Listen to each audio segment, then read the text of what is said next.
I'm Madeline.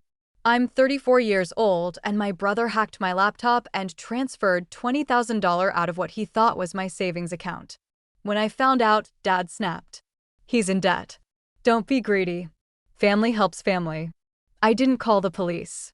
I just smiled because that wasn't my personal savings. It was Dad's secret retirement fund he asked me to manage. Before I tell you about the moment his face turned ghost white, let me know where you guys are tuning in from in the comments. I read every single one of them. Now, to understand why I smiled instead of screaming, you have to understand the night it happened. It was a Tuesday in mid-April, tax season. If you know, you know. I work as a financial analyst, but I do private accounting on the side. So April is basically a month where sleep is a suggestion, not a requirement. I was sitting in my home office, surrounded by stacks of receipts and 3 empty coffee mugs. The only light came from the glow of my dual monitors. It was 2:15 a.m. My eyes were burning, dry, and gritty, like I'd been staring into a sandstorm. I was just about to shut down for the night when my phone buzzed on the desk. It vibrated against the wood with that aggressive rapid-fire hum that usually means an emergency. I glanced at it, expecting a client panic email or maybe a spam call. It was a notification from the bank. Wire transfer initiated minus $20,000. Recipient, crypto_X. I stared at the screen. My brain sluggish from exhaustion. Took a solid 10 seconds to process the numbers. $20,000. Gone. Just like that. I sat up straight. The fatigue vanishing instantly, replaced by a cold spike of adrenaline that shot right through my chest. I grabbed the mouse and logged into the banking portal. My fingers were trembling slightly, hitting the wrong keys, forcing me to retype my password. Come on. Come on. The dashboard loaded. The balance on the account ending in 4490. The high-yield savings account was 0. My first thought was identity theft. Some hacker in a basement halfway across the world had cracked my firewall. I immediately started the protocol. I'm good at this. It's my job to track money. I pulled up the access logs for my router and my personal server. I needed to see the IP address. I was ready to see a proxy server from Russia or China. But when the log popped up, I froze. The access didn't come from outside. It came from a device named Caleb's MacBook Pro. I stopped breathing. I literally stopped breathing. I stared at that name on the screen until the letters started to blur. Caleb. My younger brother. He had been staying at my parents' house for the last 3 months after his landlord kicked him out. My parents live about 20 minutes away. But here's the thing. I had given Caleb my Wi-Fi password 6 months ago when he came over for Thanksgiving. His laptop had auto-connected to my network, but he wasn't at my house. He was at Mom and Dad's. I dug deeper. I checked the remote desktop logs. Someone had used TeamViewer to access my desktop remotely. The connection originated from the IP address of my parents' house. The realization hit me like a physical punch to the gut. It wasn't a stranger. It was my brother. He had logged into my computer remotely, probably guessing my password because stupidly I used a variation of our childhood dog's name for my personal login and wired the money to a crypto exchange. He stole 20 grand from me. The rage that followed wasn't hot. It was ice cold. It started in my stomach and spread to my fingertips. I didn't scream. I didn't throw the coffee mug. I just picked up my phone and dialed his number. It rang and rang and rang. Hello. His voice was groggy. Or maybe fake groggy. Caleb, I said. My voice sounded strange to my own ears. Calm, detached, mechanical. Did you enjoy the transfer? Silence. Dead silence on the other end. Then a rustling sound, like he was sitting up in bed. What, Madeline? What are you talking about? It's 2:00 a.m. The $20,000, Caleb. The wire transfer you just initiated from my computer via remote desktop. The one that went to a crypto exchange. I don't know what you're talking about, man. You're crazy. Maybe you got hacked. He was stammering. He's always been a terrible liar. The IP address is Mom and Dad's house, Caleb. The device is your MacBook. Don't lie to me. You stole $20,000. Look, Madeline, chill out, okay? His tone shifted instantly from denial to defensiveness. That's Caleb's signature move. I didn't steal it. I borrowed it. I'm going to double it. I have a sure thing. This new coin, it's going to the moon. I was going to put it back before you even woke up. You transferred it to a crypto exchange. Are you insane? I stood up, pacing my small office. Transfer it back now. I can't, he whispered. What do you mean you can't? I already leveraged it. It's locked in a smart contract for 24 hours. But listen, Madeline, trust me, by tomorrow night, it's going to be 40 grand. I'll give you 25 back. Seriously. I hung up. I couldn't listen to another word of his delusional gambling addict logic. I was about to dial 911. My finger was hovering over the keypad. This was grand larceny. This was a felony. This was prison time. Then my phone rang. It wasn't the police. It was Dad. Caleb the coward had immediately run down the hall to wake up. Daddy. Madeline. Dad's voice was rough, sleep-heavy, but firm. Don't call the police. He stole $20,000, Dad. He hacked my computer. I know. He told me he made a mistake. He's panicked. But you are not going to ruin your brother's life over money. Ruin his life? He ruined his own life.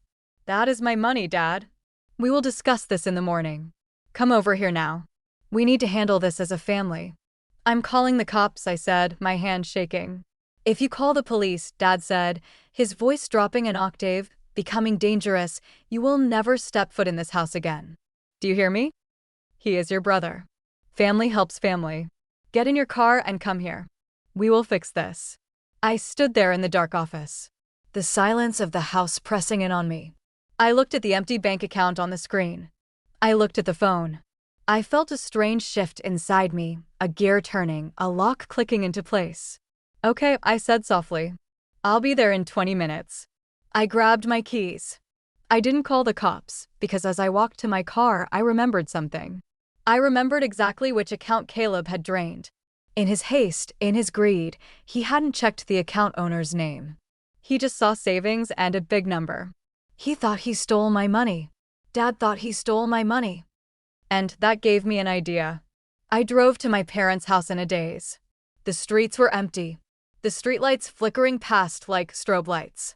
My grip on the steering wheel was so tight my knuckles were white. To understand why I didn't just turn the car around and drive to the precinct, you have to understand the dynamic in our family. And more importantly, you need to understand the history of that specific bank account. I've always been the responsible one. The boring one. The one who went to college, got a degree in finance, got a CPA, got a steady job with a salary and a 401k. Caleb was the wild spirit. That's what Mom called him. He was the dreamer. He dropped out of college to start a dropshipping business. Failed. Then he tried to be a day trader. Failed. Then an influencer. Failed. Every time he crashed and burned, Dad was there with a fire extinguisher and a checkbook. But 2 years ago, the dynamic shifted. My parents' marriage had been rocky for a decade. They aren't divorced, but they live parallel lives. Mom spends her time at church and with her garden club. Dad spends his time at the golf course and investing. Dad had inherited a plot of land from his great-aunt in Texas. Mom didn't know about it. It was a weird, forgotten piece of scrubland that nobody thought was worth anything until an oil company decided they needed to run a pipeline through it. Dad sold it. Quietly. He netted about $150,000 after taxes. He didn't tell Mom. He definitely didn't tell Caleb. He called me. I remember the day clearly. He took me out to lunch at a steakhouse, something he rarely did. He ordered a scotch, looked me in the eye, and slid a check across the table. I need a favor, Madeline, he said. I looked at the check. Dad, what is this? That's my retirement.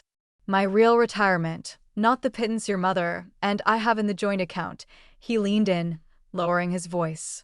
If your mother finds out about this, she'll want to renovate the kitchen or take a cruise or give it to the church. If Caleb finds out, he shuddered. He'll beg for every cent until it's gone. So, what do you want me to do? I want you to open an account in your name. You manage it. Keep it safe. Grow it if you can, but mostly just keep it hidden. I'll give you 5% of whatever interest it earns as a management fee. But on paper, it's your money. If anyone asks, it's your savings. I was hesitant. Dad, hiding assets isn't exactly. It's not hiding assets, Madeline. He interrupted, cutting into a steak. It's asset protection. I'm protecting our future. When I get too old to work, this money is what's going to keep me out of a state-run nursing home. I trust you. You're the smart one. You're the smart one. That was the hook. I wanted his approval. I always wanted his approval. So I did it. I opened a high-yield savings account under my name, but I nicknamed it Project T in my personal ledger. I deposited the money. Over the last 2 years, Dad had dipped into it a few times, always for emergencies, always secretly, but mostly it just sat there accruing interest. By the time Caleb hacked my computer, that account had roughly $20,000 in liquid cash in it. The rest I had locked up in long-term bonds that couldn't be touched easily. Caleb, being lazy, had grabbed the liquid cash. But here is where the financial ruin, twisting knife part comes in. Dad fully believes that I have my own savings. And I do. I have a substantial amount saved up because I live below my means, but my personal money is in a completely different bank, specifically to avoid mixing funds with Dad's secret stash. Caleb didn't hack my bank. He hacked the bank where I kept Dad's money. But that night, driving to their house, I realized neither of them knew that. I thought about all the times Dad bailed Caleb out. When Caleb got a DUI 3 years ago, Dad paid the lawyer $5,000 and told me, "Don't tell your mother." When Caleb racked up $12,000 in credit card debt buying inventory for his failed sneaker business, Dad paid it off. He's learning, Madeline. Give him a break. When Caleb stole my identity to open a utility account for his apartment because his credit score was 400, Dad made me promise not to press charges. He's your brother. He needed lights. I was always the cushion. I was always the one expected to absorb the impact of Caleb's disasters. But not this time. As I pulled into their driveway, seeing the lights on in the living room at 3:00 a.m., I felt a strange sense of calm settling over me. It was the calm of a woman who just realized she held a royal flush while her opponents were bluffing with a pair of twos. I turned off the ignition. I checked my reflection in the rearview mirror. I looked tired, yes, but I practiced a smile. A sad, defeated, compliant smile. If Dad wanted to play the family helps family card, I was going to let him play it. I was going to let him play it all the way to the bitter end. I walked up the steps and opened the front door. The house smelled like stale coffee and anxiety. I walked into the living room. It was a scene I'd witnessed a dozen times before, just with different stakes. Mom was asleep upstairs. Dad had managed to keep this quiet from her. Naturally, the dysfunction caucus was in session. Caleb was sitting on the couch, head in his hands, looking like a tragic figure in a bad soap opera. He was wearing his pajamas. He looked up when I entered, his eyes red-rimmed. Fake tears, real panic. With Caleb, it was always a 50-50 split.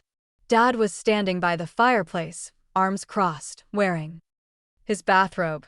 He looked furious, but as I stepped closer, I realized the fury wasn't directed at the thief. It was directed at the situation. "You're here," Dad said. Not hello. Not I'm sorry. "I'm here," I said, keeping my voice low. "Where is the money, Caleb?" Caleb sniffled. "I told you, Maze. It's in the exchange. I can't move it for 24 hours, but the graph is going up. I swear by tomorrow noon I can pay you back and keep the profit." "You stole $20,000, I repeated, ignoring his cryptobro nonsense. "That is theft. That is prison."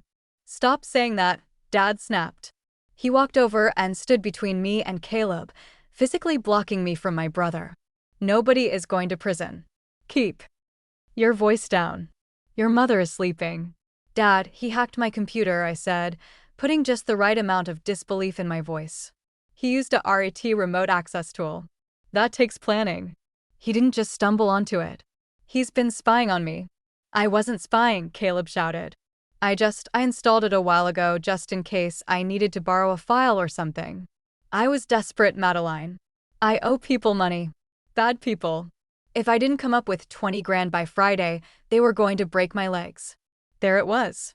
The shadowy loan shark excuse. A classic from the Caleb Greatest Hits compilation. So you rob your family? I asked. I was borrowing it. Enough. Dad slammed his hand on the coffee table. Madeline, sit down. I didn't sit. I stood my ground. I want my money back, Dad. Or I'm filing a police report. I have the logs. I have the proof. Dad took a deep breath. He massaged his temples. Then he looked at me with that look. The look of a disappointed patriarch dealing with a rebellious subject. Madeline, he began, his voice taking on that lecturing tone. Look at your brother. Look at him. He's a mess. He's scared. He made a terrible judgment call. A felony, I corrected. A mistake, Dad barked. He's in debt. He's drowning. You're doing fine. You just got that promotion last month, didn't you? You have your investments. You have your condo. You have no kids, no debt. I blinked. I knew where this was going, but hearing it out loud was still breathtaking. So, because I'm responsible, I deserve to be robbed. It's not robbery, Dad said, waving his hand dismissively. It's family. Family helps family. When you were kids, if Caleb fell down, you picked him up. That's what older siblings do. I'm not his ATM, Dad. Don't be greedy, Madeline, Dad hissed. The word hung in the air. Greedy. I'm greedy. I laughed. A dry, humorless sound. He took $20,000 from me. And you have more, Dad argued. You have plenty. Listen to me. If you call the police, Caleb goes to jail. His life is over. Is that what you want? Do you want to be the reason your brother has a criminal record? Do you want to break your mother's heart? Emotional blackmail. Weaponized guilt. He was hitting all the buttons. So, what do you propose, Dad? I asked. I just need a $20,000 loss? Dad looked at Caleb, then back at me. He squared his shoulders. Yes. You let it go. I stared at him. Consider it a contribution, Dad said, struggling to find the words. A contribution to saving your brother. He will pay you back eventually. We all knew that was a lie. But for now, you write it off. You don't report it. You don't tell your mother. You clear the debt. I looked at Caleb. He was watching me through his fingers, holding his breath. He looked like a child waiting to see if he was getting a timeout or ice cream. I looked at Dad. He was defiant, arrogant in his demand. He truly believed he had the right to redistribute my wealth because he was the father. But he forgot one tiny, crucial detail. He forgot that the savings account Caleb drained was the account he had asked me to set up. In that moment, I had a choice. I could scream, "That's your money, you old fool." I could reveal the secret. I could watch them panic. But if I did that, Dad would force Caleb to pay it back. Or Dad would sell something to replace it. Or worse, Dad would blame me for letting it get stolen. He would twist it. So it was my fault for having weak security. No, that wasn't enough punishment. I needed to lock this in. I needed to make sure there was no way out for them when the truth dropped. Okay, I said. My voice was soft. Dad blinked, surprised by how quickly I folded. Okay, I repeated. You want me to let it go? You want me to treat this $20,000 as a gift to Caleb to get him out of trouble? You're telling me, as my father, that I should not expect this money back and I should not involve the authorities. Yes, Dad said, exhaling a huge sigh of relief. Exactly. That is the Christian thing to do. That is what a good sister does. And you promise? I said, looking Dad dead in the eye. That we never speak of this money again. That the debt is settled. I promise, Dad said. It's buried. Gone. Thanks, Maze, Caleb squeaked. Seriously, thank you. You won't regret this. I looked at my brother. I know I won't. I pulled out my phone. What are you doing? Dad asked, suspicious. Just turning off the fraud alert, I lied. I opened my voice memo app and stopped the recording. I had started the moment I walked into the house. I'm going home, I said. I'm tired. Good girl, Dad patted my shoulder. A heavy, patronizing pat. I knew you'd do the right thing. I walked out of the house into the cool night air. I got in my car, drove around the corner, and pulled over. I replayed the recording. Dad's voice was crystal clear. Don't be greedy. Consider it a contribution. You write it off. I smiled. A real smile this time. They wanted me to let it go. So I did. I let go of Dad's retirement fund. The next morning, the sun came up, but I didn't feel the usual hangover of sleep deprivation. I felt energized. I had work to do. I took the day off from my firm. I called in sick, mental health day, which wasn't technically a lie. I had a very important meeting to arrange. I called Elena. Elena has been my friend since college. She's a contract lawyer. Sharp as a tack and twice as dangerous. She's also the only person outside of my family who knew about Dad's secret fund, because she helped me draft the original management agreement that Dad refused to sign because he didn't want a paper trail. We met at a coffee shop downtown, far away from where Dad or Caleb might spot us. Let me get this straight, Elena said, staring at me over her latte. Caleb stole 20 grand.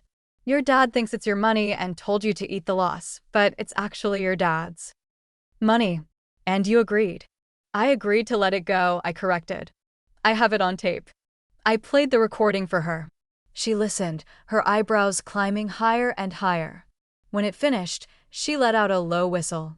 Madeline, this is diabolical, she said, a grin spreading across her face. I love it. But you need to cover your ass. Legally, you're the custodian of that account. If your dad turns around and sues you for mismanagement or negligence, you need proof that he authorized this use of funds. That's why I'm here, I said. How do I lock him in without revealing the secret? Elena tapped her pen on the table. Email. A casual confirmation. Create a paper trail that looks like you're just being a dutiful daughter, confirming the family resolution. We spent the next hour drafting the perfect email. It had to be vague enough not to trigger Dad's paranoia about the secret fund, but specific enough to identify the transaction. Subject: resolving last night's issue. Hi, Dad. Just wanted to confirm our conversation from last night so I can put this behind me mentally. For your request, I am canceling any police report regarding the unauthorized transfer of $20,000 from the savings account under my management on April 15th. I understand that you want this treated as family assistance for Caleb and that I am to let it go and not seek repayment. I'm doing this out of respect for you and the family. I hope this helps Caleb get back on his feet. Love, Madeline. I hit send. Now the waiting game. Dad is terrible with technology, but he checks his email on his phone. 2 hours later, my phone pinged. A reply from Dad. Thanks, sweetie. Proud of you. Let's move forward. Don't bring it up to your mother. Boom. Signed, sealed, delivered. I showed the email to Elena. She high-fived me. You're legally bulletproof.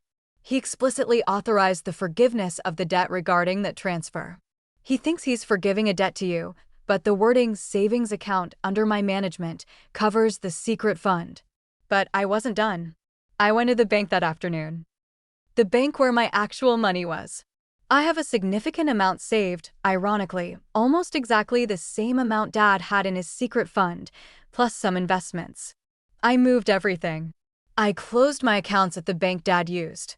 I opened new accounts at a completely different financial institution. I set up two-factor authentication with a hardware key. I changed every password I owned. I ran a military-grade virus scan on my laptop and, just to be safe, I wiped the hard drive and reinstalled the operating system. I scrubbed Caleb's digital fingerprints from my life. That night, I received a text from Caleb. Hey sis. Crypto crashed. Lost it all. Sorry, but thanks for being cool about it, lol. Dad says you are a hero. I stared at the text. Lost it all. Of course he did. There was no sure thing. He probably dumped it into some pump-and-dump scam, or just gambled it away on online poker. He wasn't sorry. The LOL proved that. He thought he had gotten away with it. He thought the Bank of Madeline was open for business and the penalty for robbery was a stern lecture and a hug. I didn't reply. I poured myself a glass of wine, sat on my balcony, and looked at the city lights. I felt a strange sense of mourning. I was mourning the brother I wished I had. I was mourning the father I wished I had. But mostly, I was waiting. I knew Dad's pattern. He ignored the secret fund for months a day. Time, letting it grow. But eventually he'd want to check on his nest egg. Or he'd find another investment. Took 3 months. Summer rolled in. The humidity in the city rose, and so did the silence between me and my family. I stopped going to Sunday dinners. I told Mom I was busy with work. Dad didn't push it. He probably thought I was still sulking about the money. He liked that. He liked thinking I was making a sacrifice for him. Fed his ego. Then came the phone call. July 12th. I was at my desk at work when Dad called. It was 10:30 a.m. Madeline. He sounded excited, breathless. I need you to come by tonight. And bring the laptop. What's up, Dad? I asked, keeping my voice neutral. I found it, he said. A foreclosure, a commercial property just outside of town. The guy is desperate. He needs cash fast. If I can put down a deposit by Friday, I can flip it for double in a year. It's the deal of a lifetime. Okay, I said. How much do you need? Everything, he said. Pull it all. The whole fund. Bring me a cashier's check, or actually, just bring me access. We'll wire it directly from your computer tonight. I want to show the seller proof of funds tomorrow morning. My heart hammered against my ribs. This was it. Sure, Dad, I said. I'll be there at 7. I hung up. I sat there for a moment, listening to the hum of the office air conditioning. I felt sick. Not scared, sick, like I was about to watch a car crash that I had cut the brake lines for. I printed out the bank statement for the account ending in 4490. I put it in a crisp manila envelope. I put the envelope in my briefcase. I drove to my parents' house. The atmosphere was festive. Mom was out at her book club. Dad always timed these things when she was gone. Caleb was there eating a pizza on the couch, looking relaxed. He'd clearly forgotten all about the incident in April. Why shouldn't he? He faced 0 consequences. Madeline. Dad greeted me with a wide grin. He poured me a scotch. Celebration tonight. This property is going to set us up. I'm thinking of finally retiring next year. He was spending the money in his head. He was already remodeling the kitchen, buying the boat. That sounds great, Dad, I said, taking the drink. I didn't sip it. All right, let's get to business. Dad rubbed his hands together. Open up the magic box. Let's see the total. With interest, we should be sitting pretty. I set my briefcase on the dining table. Caleb wandered over, chewing on a slice of pepperoni. Can I get a cut for emotional support? He joked. I didn't smile. I opened the briefcase. I didn't take out my laptop. I took out the manila envelope. I didn't bring the computer, I said. But I brought the latest statement. Dad looked confused. Why? We need to transfer it. Read it first, I said, sliding the envelope across the mahogany table. Dad picked it up. He opened the flap. He pulled out the single sheet of paper. He adjusted his reading glasses. He stared at the paper. The silence that followed was heavy. It was thick. You could drown in it. Madeline, Dad said, his voice trembling slightly. Is this a joke? No joke, I said. It says the balance is $42.18. Dad looked up, his eyes wide, confused. Where's the money? There should be over $20,000 in here. Where's the rest? Caleb stopped chewing. He looked at the paper, then at me. Where's my money, Madeline? Dad's voice rose. Did you move it to a different fund? No, I said calmly. It was withdrawn. On April 15th. Dad frowned. His brow furrowed as his brain tried to connect the dots. April 15th. He froze.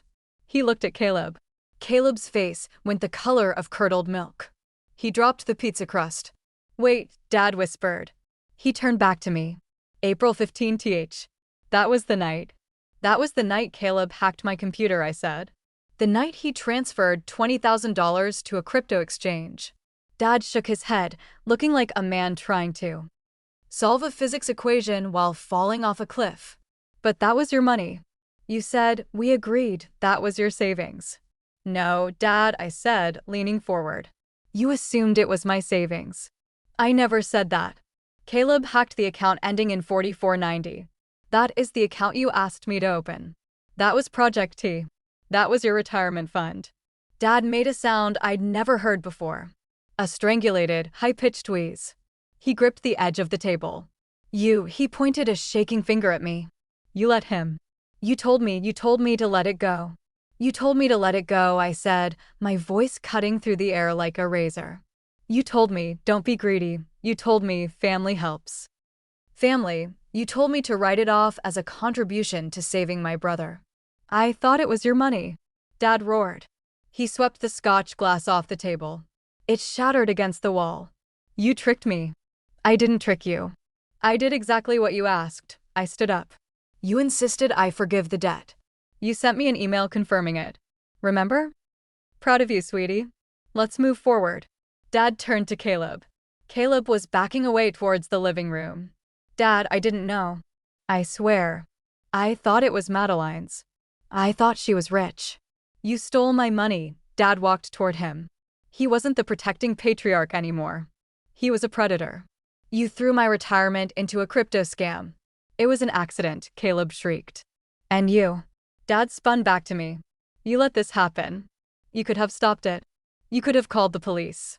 I tried. I shouted back, finally letting the anger out. I tried to call the police. I was dialing 911 when you called me. You threatened to kick me out of the family if I reported him. You protected the thief because you thought I was the only victim. Give it back, Dad hissed, extending his hand. Give me the money. I know you have money, Madeline. Fix this. Write me a check now. No. What? No, I held my ground. That money is gone, Dad. Caleb lost it. And I am not your insurance policy. I am not your bank. You wanted to bail him out. Congratulations, you just did. With your own cash. I will sue you. Dad screamed. Spittle flew from his mouth. I will sue you for every penny. Go ahead. I pulled out my phone. I tapped the screen and played the recording. Don't be greedy, Madeline. Consider it a contribution. You write it off. Family helps family. Dad's voice filled the room, mocking him. He stared at the phone. He looked at Caleb. He looked at the shattered glass. He realized he was trapped in a cage he had built himself. The violence wasn't cinematic. It was pathetic. Dad didn't punch Caleb. He lunged at him and grabbed him by the collar of his t-shirt. They wrestled clumsily into the living room, knocking over a lamp. You useless parasite. Dad was screaming. That was everything. That was my pipeline money. Get off me. Caleb pushed Dad. Dad stumbled back and fell onto the couch, breathing hard, clutching his chest. Stop it, I said, though I didn't move to intervene. Both of you stop. Dad glared at Caleb with pure hatred. It was the first time I'd ever seen him look at the golden child without the rose-colored glasses. The money was gone. The spell was broken. Get out, Dad wheezed. Dad, wait, Caleb pleaded. Get out. Dad roared. Get out of my house. You thief. You stole from your own father. I didn't mean to. Caleb was crying now, ugly sobbing. He looked at me. Madeline, tell him. Help me. I looked at Caleb. I looked at the brother who had bullied me, used me, and stolen from me. Always hiding behind Dad's legs. I can't help you, Caleb, I said. I'm just the greedy one. Remember? Caleb ran out the front door. We heard his car start and peel out of the driveway. Silence returned to the room. Dad sat on the couch, head in his hands. He looked old. Suddenly, incredibly old. Madeline, he whispered. He didn't look up. Fix this, please. I know you have savings. You have to help me. If your mother finds out, Mom isn't going to. Find out from me, I said. But I'm not giving you a dime. Dad looked up. His eyes were wet. How can you be so cruel? I'm your father and he's your brother.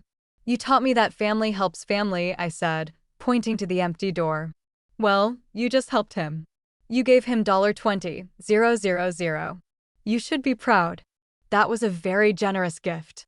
It wasn't a gift. It was when it was my money. It only became a theft when it turned out to be yours, I said coldly. I picked up my briefcase. Where are you going? Dad asked, panic rising in his voice. I'm going home. I have work tomorrow. You can't leave me like this. What am I going to do? I don't know, Dad. Maybe you should have thought about that before you told a victim to shut up and take it. I walked to the door. Madeline. Dad yelled. If you walk out that door, don't come back. I stopped. I turned around one last time. Dad, I said, you used that threat 3 months ago. It worked then. It doesn't work now because I've realized something. I don't need you. You need me. And you just lost me. I walked out. I closed the door gently behind me. I got in my car. My hands weren't shaking this time. I felt light. I felt like I had just dropped a heavy backpack I'd been carrying for 30 years. My phone started blowing up immediately. Texts from Dad. Calls from Caleb. Madeline, please. You ungrateful brat. We can work this out. I didn't block them. Not yet. I wanted to see them panic. I wanted to watch the consequences unfold. I drove home, the city skyline glittering ahead of me. I thought about the $20,000. It was a lot of money, but as I merged onto the highway, I realized it was the best money I had ever spent. It was the price of my freedom. The silence of my new apartment was different from the silence in my old home office. It wasn't the heavy, suffocating silence of anxiety or the waiting game.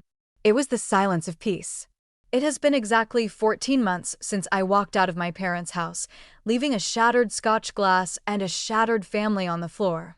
14 months of no contact. 14 months of blocking unknown numbers. 14 months of finally breathing oxygen that wasn't tainted by guilt. I was standing on my balcony holding a cup of espresso made with a machine that cost more than my first car, looking out over the skyline. It was a Saturday morning. The air was crisp. My phone buzzed on the patio table. I didn't flinch. I didn't feel that old spike of cortisol. I picked it up. It was a notification from my investment portfolio. My personal assets, the ones I had aggressively protected and moved to a new institution, were up 12% this quarter. I had just closed a deal at work that secured my promotion to senior analyst. My salary had nearly doubled. I had a boyfriend, Daniel, who knew the whole story and, unlike my family, actually respected my boundaries. Life was good. It was boring, stable, and incredibly good. But the universe has a way of balancing the scales. You can't have this much peace without someone else paying the price for the chaos. The buzzer to my building rang. I frowned. I wasn't expecting anyone. I checked the video intercom. It was a woman.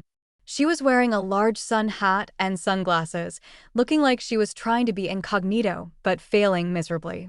It was Aunt Karen, Dad's sister, the family's official historian and unofficial stirring spoon. I debated not buzzing her in.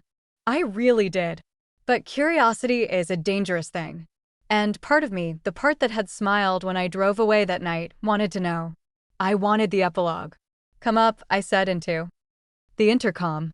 5 minutes later, Aunt Karen was sitting on my white leather sofa, looking around my apartment with a mixture of awe and judgment. She clutched her purse like it contained state secrets. You've done well for yourself, Madeline, she said, her voice tight.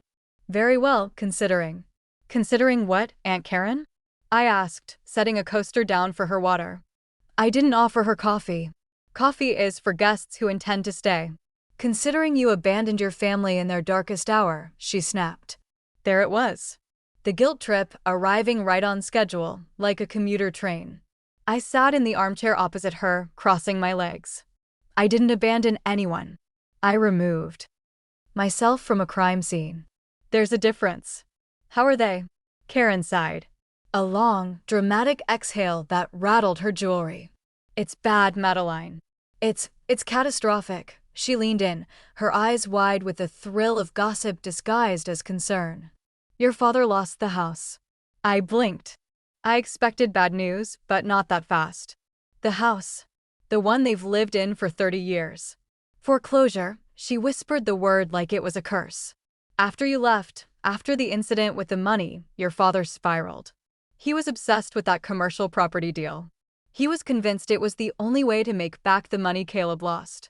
He tried to leverage the house to get a hard money loan because he didn't have the cash deposit. I nodded slowly. That sounded exactly like Dad, doubling down on a bad hand.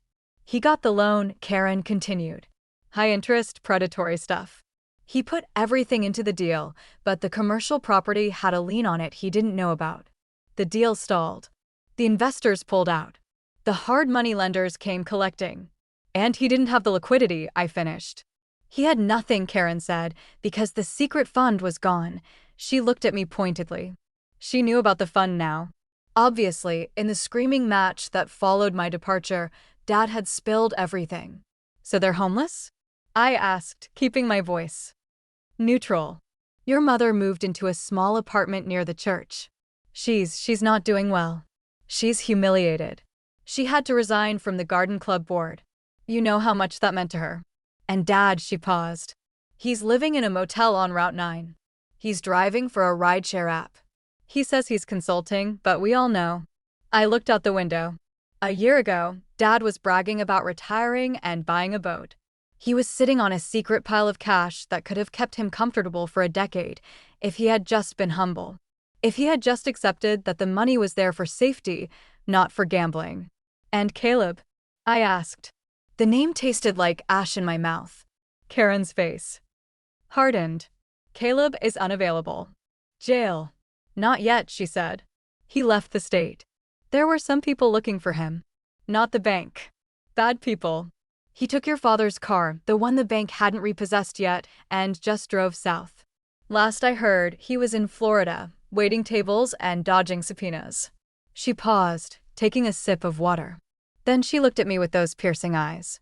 Madeline, your father is 70 years old. He's driving strangers around at night to pay for a motel room. Your mother is living off Social Security. And here you are. She gestured around my apartment. You have so much. You could help them.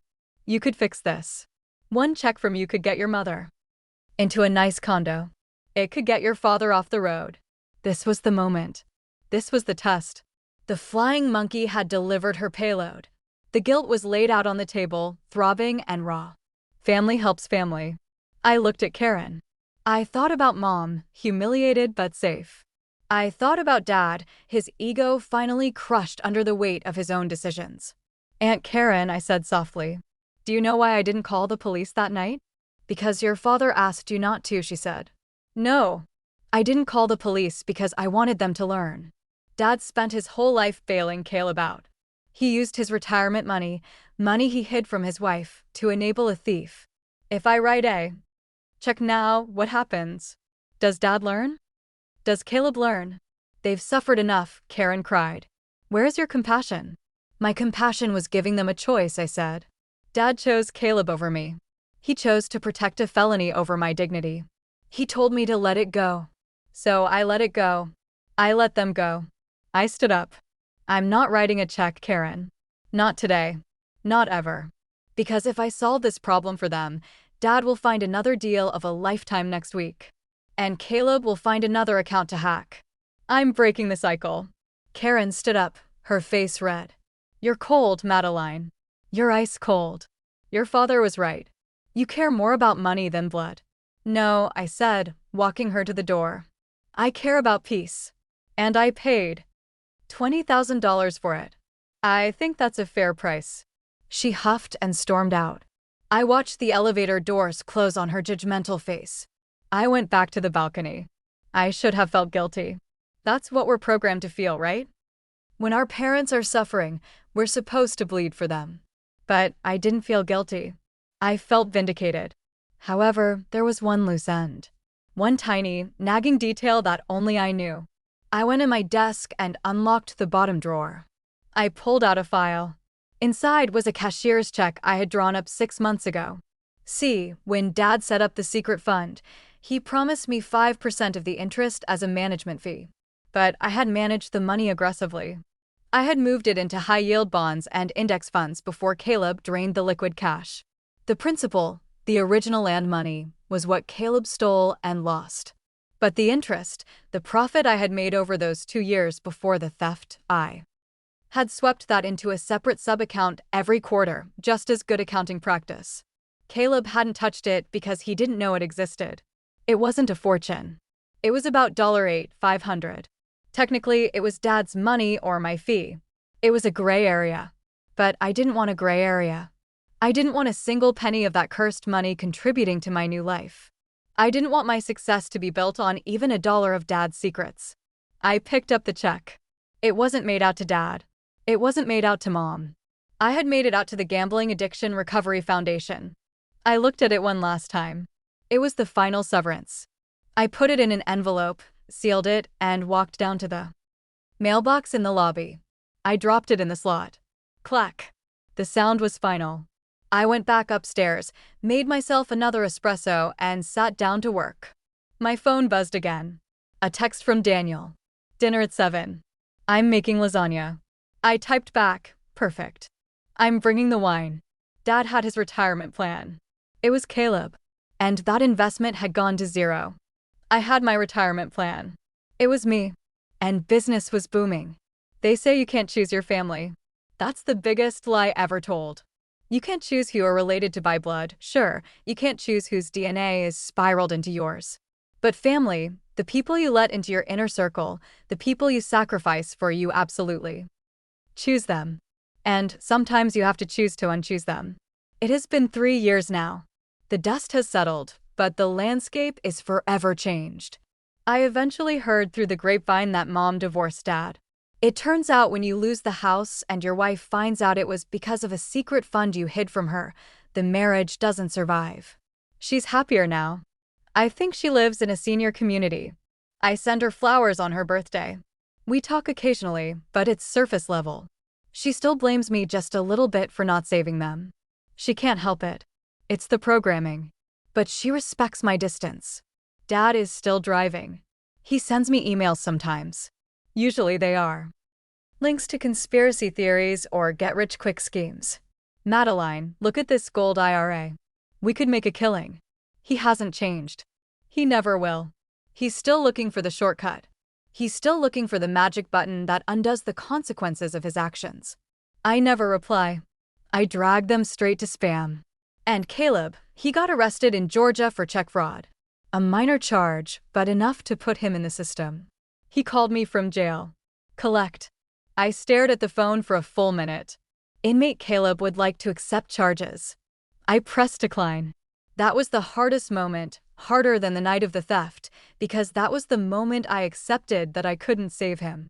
Dad had spent 30 years trying to save him, and all it did was create a man who thought the world owed him a living.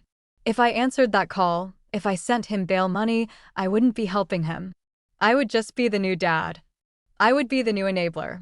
So I let it ring. I want to talk to you about the concept of greed. That night in the living room, Dad called me greedy. He said, "Don't be greedy. Family helps family." He used that word like a weapon. He tried to make me feel shame for having money. He tried to make me feel like a villain for wanting to keep what I had earned. But let's look at what greed actually is. Greed isn't having savings. Greed isn't wanting justice when you're robbed. Greed is Caleb feeling entitled to take $20,000 that wasn't his because he was too lazy to work for it.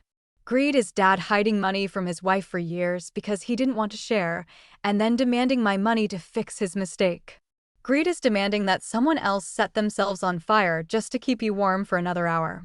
I realized that family helps family is often just a manipulation tactic used by the people who need the most help and offer the least. It's a one-way street. When they say family helps family, they mean you help me. They never mean I will respect you. I paid a high price for this lesson. I lost my father. I lost my brother. I lost the illusion of a happy childhood. Home. But I gained something much more valuable. I gained my sovereignty. I own my life now.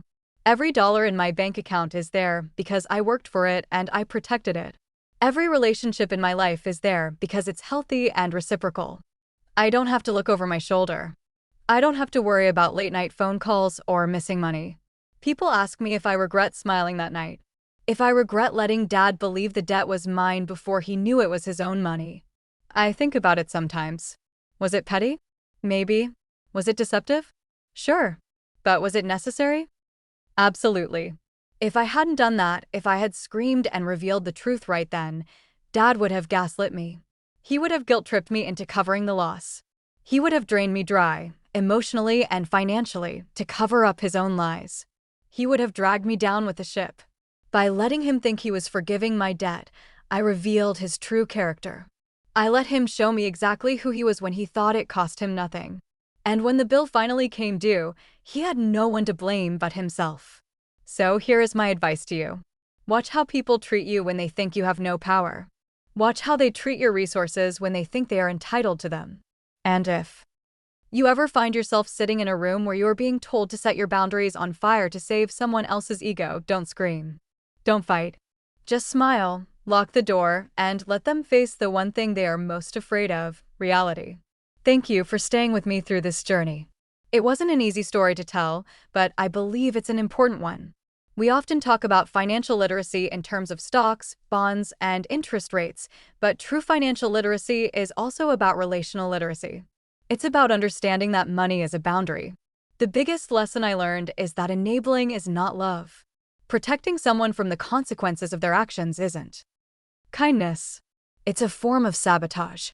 By shielding Caleb for years, my father robbed him of the opportunity to grow up and robbed himself of a secure future. If you are the responsible one in your family, please remember, you are not a bank. You are not a rehabilitation center. You are a person, and your security matters. I want to hear from you. Have you ever had to draw a hard line with a family member over money? Or maybe you've been on the other side. What is the one boundary you wish you had set sooner? Drop a comment below with your experience. Or if this story resonated with you and you agree that no is a complete sentence, just comment the word good. It helps me know that these hard truths are worth sharing. Stay safe, stay smart, and protect your peace.